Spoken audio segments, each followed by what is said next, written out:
অগ্নিস্ফুলিঙ্গের মতো উত্থান আর ধূমকেতুর মতো বিচরণ। বাংলাদেশ ক্রিকেটে সাব্বির রহমান নামটি যেন এক রহস্যময় অধ্যায়, এক এমন চরিত্র যার আগমন ছিল বজ্রপাতের মতো আর বিদায় ছিল এক নিঃশব্দ বিষাদের গল্প। রাজশাহীর মাটিতে ১৯৯১ সালের ২২ নভেম্বর জন্ম নেওয়া এই ডানহাতি ব্যাটসম্যানের মধ্যে ছোটবেলা থেকেই ছিল এক অন্যরকম ঝলক, এক অদ্ভুত আগ্রাসন, এক রক্তের মধ্যে লুকানো বিদ্রোহ। অন্য ছেলেরা যখন খেলাধুলা মানেই ছিল আনন্দ, সাব্বিরের কাছে সেটাই ছিল নিজের অস্তিত্ব প্রমাণের একমাত্র উপায়।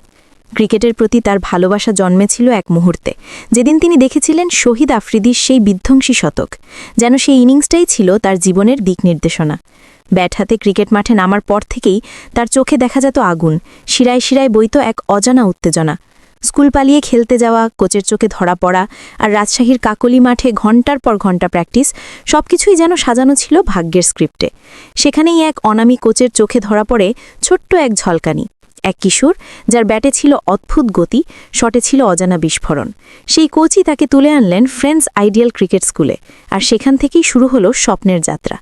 মাত্র ১৬ বছর বয়সে রাজশাহী বিভাগীয় দলে খেলার সুযোগ পাওয়া, এটা ছিল এক অচেনা নায়কের উত্থানের সূচনা। মাঠে নামলেই মনে হতো যেন কেউ বিদ্যুৎ ছুড়ে দিচ্ছে। প্রতিটি শট, প্রতিটি দৌড় যেন তার জীবনের লড়াই। ২০১০ সাল, চীনের গুয়াংজো এশিয়ান গেমসের ফাইনালে আফগানিস্তানের বিপক্ষে বাংলাদেশ যখন প্রায় হেরে বসেছে, তখন ক্রিজে দাঁড়ানো এক তরুণের চোখে জ্বলছিল এক অদ্ভুত দৃঢ়তা। শেষ ৫ ওভারে দরকার ৪৪ রান, প্রায় অসম্ভব সমীকরণ, কিন্তু সাব্বির রহমান তখন অসম্ভবকে সম্ভবের গল্পে রূপ দিলেন। ১৮ বলে ৩০ রানের সেই ঝড়ো ইনিংস শুধু বাংলাদেশকে এনে দিল প্রথম এশিয়ান গেমসের স্বর্ণপদকই নয়, বরং পুরো দেশকে দেখিয়ে দিল আমরাও পারি, আমরাও মারতে পারি বলকে সীমানার বাইরে, আমরাও পারি ম্যাচের ভাগ্য ঘুরিয়ে দিতে। সেই দিনই সাব্বিরের নাম লেখা হয়ে গেল বাংলাদেশের ক্রিকেট ইতিহাসের সোনালি অক্ষরে। এরপর থেকে তার ক্যারিয়ারের গতি ছিল একেবারে রকেটের মতো। বিপিএলের মাঠ হয়ে উঠল তার মঞ্চ, যেখানে তিনি খেললেন বিনা ভয়ে, বিনা সংকোচে। তার শট ছিল শৌর্য, তার ব্যাটিংয়ে ছিল এক সিনেম্যাটিক উত্তেজনা। ২০১২ সালে বিপিএলের দ্বিতীয় আসরে নজরকাড়া পারফরম্যান্স তাকে নিয়ে গেল জাতীয় দলের দরজায়। তখনই সবাই বুঝে ফেলেছিল বাংলাদেশ এক নতুন তারকা পেতে যাচ্ছে। ২০১৪ সালে অবশেষে ডাক এলো জাতীয় দলে, আর সেই বছরেই তিনি পা রাখলেন টি-২০ বিশ্বকাপে। বাংলাদেশি ক্রিকেট ভক্তদের চোখে তখন সাব্বির মানেই এক নতুন আশার প্রতীক।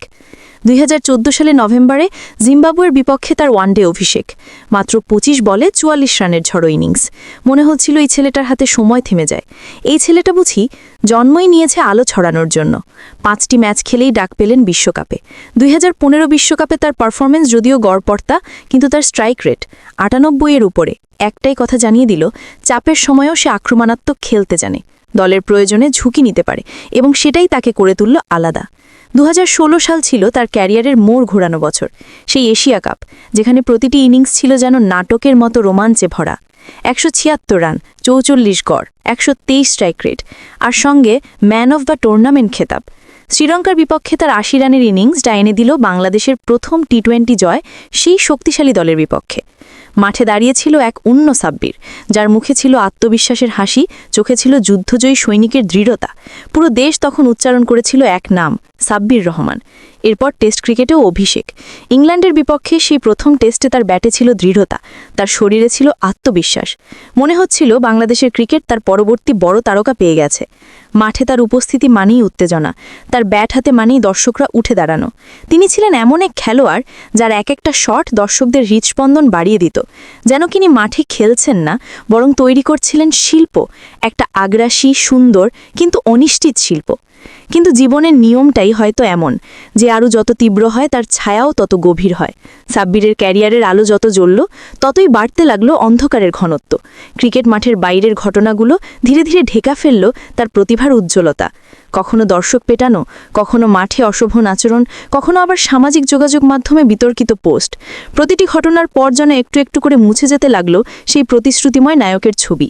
ক্রিকেট বোর্ড থেকে শাস্তি, দল থেকে বাদ পড়া, জরিমানা, এই সব কিছুই যেন তার জীবনের অবিচ্ছেদ্য অংশ হয়ে গেল। সাব্বির রহমান, যিনি একসময় ছিলেন ভক্তদের হৃদয়ের নায়ক, ধীরে ধীরে হয়ে উঠলেন বিতর্কের মুখ্য চরিত্র। প্রতিটি নতুন সুযোগেই মানুষ আশা করত এইবার সে বদলাবে, এইবার সে ফিরবে নতুনভাবে।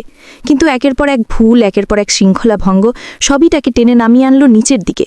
তার পরিসংখ্যান হয়তো খারাপ নয়, 63টি ওয়ানডেতে 1টা সেঞ্চুরি, 4টি টেস্টে 4টি হাফ সেঞ্চুরি, 48টি টি20তে 4টি 50। কিন্তু সংখ্যার ভেতর দিয়ে বোঝা যায় না তার গল্পটা। কারণ সাব্বিরের আসল প্রতিদ্বন্দ্বী ছিল না কোনো বোলার, কোনো দল, বরং তিনি নিজেই ছিলেন নিজের সবচেয়ে বড় শত্রু। নিজের রাগ, নিজের অসংযম, নিজের আবেগ, এই তিনটেই ধীরে ধীরে তাকে হারিয়ে দিল। যে মানুষ একসময় বাংলাদেশ ক্রিকেটকে রোমাঞ্চে ভরিয়ে দিয়েছিল, আজ তার নাম শুনলে ক্রিকেট প্রেমীদের মনে একই সাথে আনন্দ আর আক্ষেপ জেগে ওঠে। আনন্দ আসে তার সেই দিনগুলোর কথা ভেবে যখন সে একাই ম্যাচ ঘুরিয়ে দিতেন, আর আক্ষেপ আসে যে প্রতিভা এক মহিরুহু হতে পারত, সেটি কেন অচিরেই মাটিতে লুটিয়ে পড়ল। তবুও একটি কথা আজও সত্য, ক্রিকেট তার রক্তে আছে। ঘরোয়া লিগে কিংবা ছোট টুর্নামেন্টে যখনই তিনি মাঠে নামেন, তখনও তার ব্যাট থেকে ঝলসে ওঠে সেই পুরনো আগুন, সেই আগুন যা একসময় পুরো জাতিকে জ্বালিয়ে দিয়েছিল উচ্ছ্বাসে। হয়তো এখন সেই আলোটা ম্লান, কিন্তু নিভে যায়নি। এখনও মাঝে মাঝে জ্বলে ওঠে, মনে করিয়ে দেয় সাব্বির রহমান একসময় ছিল এক দহন, এক অগ্নিস্ফুলিঙ্গ, এক নাম যা উচ্চারণেই দর্শক শিহরিত হতো। তার জীবনের গল্প যেন এক সিনেমার মতো, যেখানে আছে উত্থান, পতন, প্রেম, রাগ, অনুতাপ আর ফিরে আসার প্রতীক্ষা। হয়তো তিনি আর জাতীয় দলে ফিরবেন না, হয়তো আর সেই পুরনো তেজ দেখা যাবে না, কিন্তু ইতিহাসে থেকে যাবে তার নাম, একজন ক্রিকেটার যিনি একসময় প্রমাণ করেছিলেন প্রতিভা কখনো ছোট নয়, স্বপ্ন কখনো অসম্ভব নয়, কিন্তু সাথে রেখে গেছেন একটা সতর্ক বার্তাও। প্রতিভা যদি শৃঙ্খলার অভাবে হারিয়ে যায়, তবে তার সবচেয়ে বড় ট্র্যাজেডি হয়ে দাঁড়ায়। সাব্বির রহমানের জীবন কাহিনী যেন আমাদের শেখায় তারকা হওয়া সহজ, কিন্তু সেই আলো ধরে রাখা অনেক কঠিন। ক্রিকেট শুধু ব্যাটবলের খেলা নয়, এটি এক ধৈর্যের যুদ্ধ, যেখানে আত্মনিয়ন্ত্রণই সবচেয়ে বড় অস্ত্র। তিনি হয়তো হারিয়ে গেছেন আলো থেকে, কিন্তু তার গল্প থাকবে, এক আগুনে তরুণের গল্প, যে সাহসী ছিল, যে উচ্ছৃঙ্খল ছিল, যে কখনো থামেনি লড়াই করা থেকে। তার প্রত্যাবর্তন হবে কিনা তা ভবিষ্যতই বলবে, কিন্তু একটা সময় বাংলাদেশের ক্রিকেটে তার আগ্রাসী উপস্থিতি যে উত্তেজনার জন্ম দিয়েছিল তা ভোলা যাবে না। সাব্বির রহমান সেই নামটি আজও মনে করিয়ে দেয়, একজন ক্রিকেটার শুধু বল মারেন না, তিনি অনুভূতি ছোঁয়ান। তার প্রতিটি শটই ছিল এক ধাক্কা, এক বিদ্রোহ, এক প্রমাণ যে বাংলাদেশও পারে।